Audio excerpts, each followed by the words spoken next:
Salve pessoal, especialmente as turmas do terceiro ano do ensino médio e das sétimas etapas do EJA do turno da noite da Unidade Escolar Afonso Mafrense do município de Altos.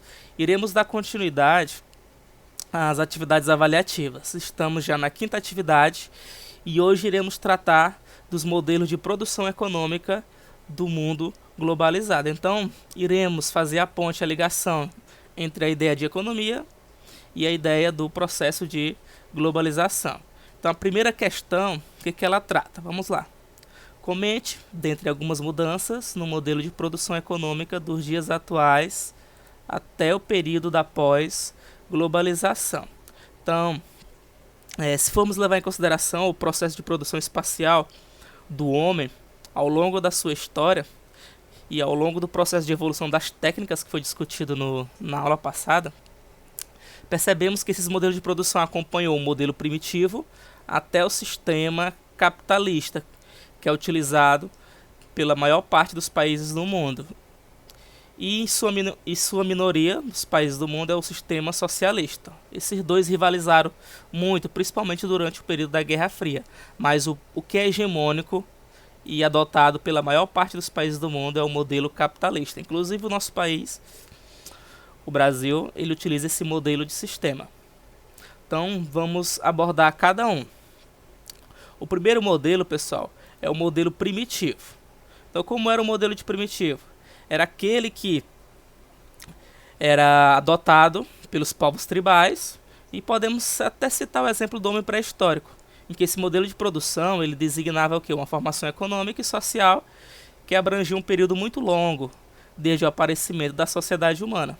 A comunidade primitiva, ela existia o quê? Ela existia durante centenas e milhares de anos. Vocês lembram do período Cenozoico, em que a humanidade, o homem surgiu e começou a fazer seu processo de sedentarização? Então, a partir daí, ele começou a montar um modelo de produção econômica baseado principalmente no extrativismo, na caça e na agricultura, utilizando apenas o que era sustentável, apenas consumindo seus produtos por sua necessidade. Entendeu? Aí esse modelo foi evoluindo e foi chegar até o sistema capitalista que nós vivemos na atualidade. Então podemos dizer que o ser humano ele evoluiu de acordo com suas técnicas. Então na comunidade primitiva os homens eles trabalhavam em conjunto. Os meios de produção e os frutos do trabalho eram propriedade coletiva, por meio de todos. Posso citar o exemplo dos indígenas, dos povos tribais da África, e como vivia também, novamente reforçando, os homens pré-históricos. Então, a característica principal é que nesse período não existia uma ideia de propriedade privada, ela era coletiva. E os meios de produção eles eram socializados, eles não eram de um ou dois indivíduos, eles eram repartidos e divididos. Além desses recursos serem coletivos, as formas de trabalho também eram tinha essa coletivização, ou seja, não tinha aquela rivalidade, aquele processo de divisão de classes sociais. Então não existia também oposição de proprietários e não proprietários. Então podemos dizer que essas relações de produção eram baseadas na cooperação, a relação de amizade e ajuda por parte de todos. Então, novamente, eles predominavam por meio da propriedade coletiva e do meio de produção. Claro, o valor, o bem primordial daquela época era a terra. Então a terra era o bem mais precioso que todos possuíam. Outro dado interessante que desse estilo de economia primitiva é que não existia o Estado.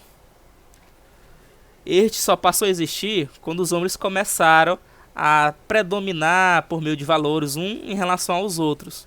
E o Estado surgiu como instrumento de organização e dominação desses povos. Entendeu? Então esse foi o primeiro fator do processo de economia do mundo. O próximo, pessoal, foi a sociedade escravista. Podemos citar o exemplo do Império Romano, da Grécia Antiga e de vários outros povos que predominaram naquele período histórico. Então, na sociedade escravista, os meios de produção, as terras e instrumentos e os escravos eram propriedades do senhor. Ou seja, o homem ele não possuía seu valor social se ele fosse escravizado por outro homem. Então o ser humano era considerado o quê? Uma ferramenta de trabalho e uma mercadoria de troca. Ele era considerado como se fosse um objeto ou mesmo um animal. Era meio estranho esse processo de escravização, porque fugia dos princípios cristãos, da valorização do homem. Entendeu? Assim, nesse modelo de produção, que eu considero que foi muito cruel para os povos, essas relações eram de domínio e sujeição, que era baseado nos senhores e nos escravos. Então, um pequeno número de senhores explorava essa massa de escravos que não tinham nenhum direito, como aconteceu no processo de colonização dos povos.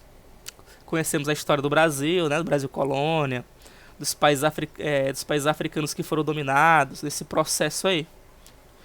Não só durante esse período, mas também na antiguidade, que os povos que eram dominados por meio das guerras, eles eram também escravizados pelos vencedores.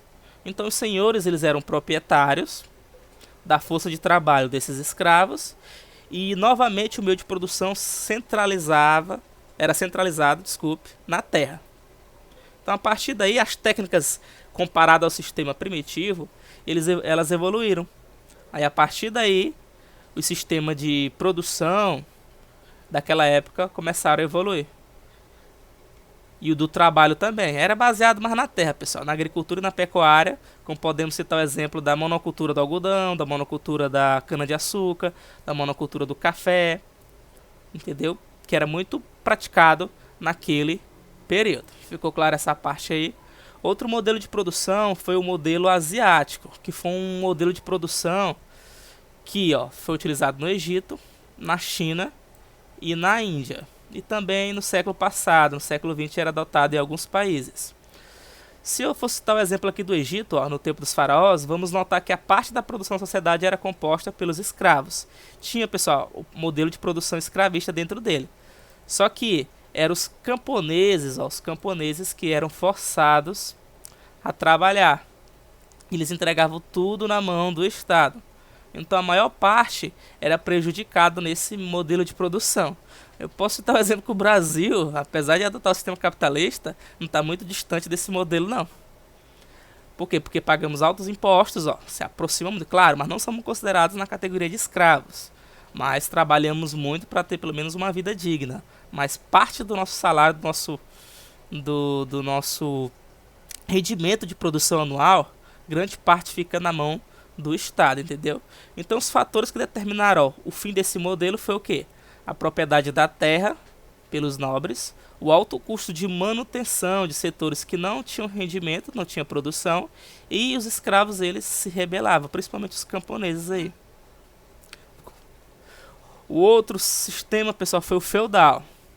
Quem estudou a história antiga lembra que era baseado no sistema de senhores versus servos, né? Era o sucerano e o vassalo, que é o senhor feudal, e os que se achavam né, na vontade de dever esses senhores feudais, que eram os servos.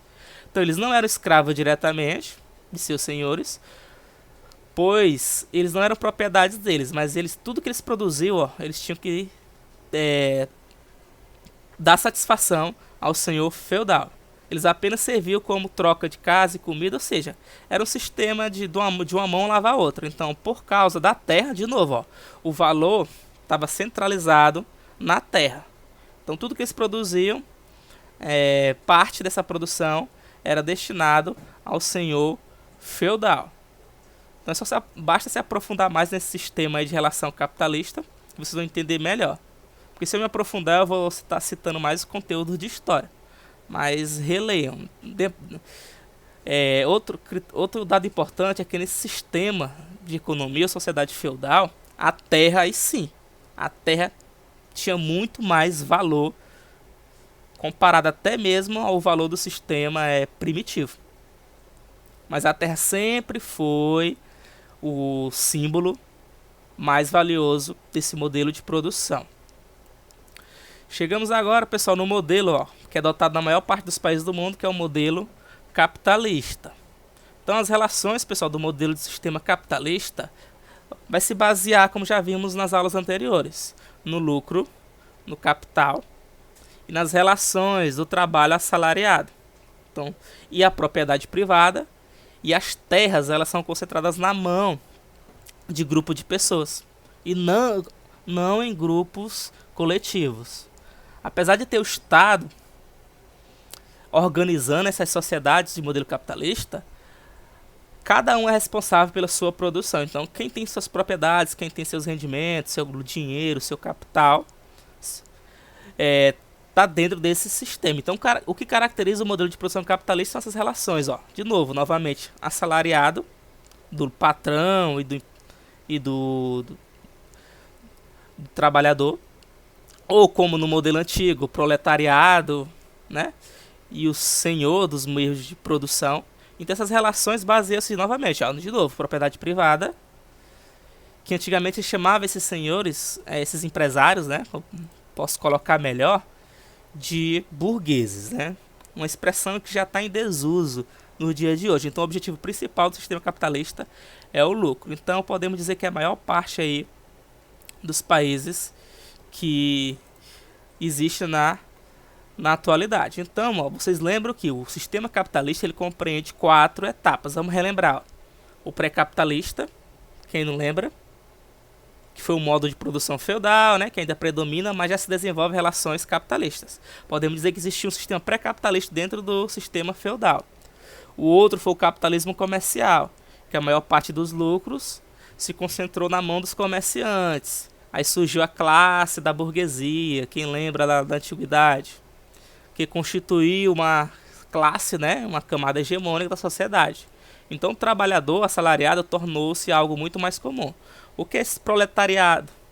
Esse trabalhador comum é aquele que oferece sua força de trabalho em troca de um salário.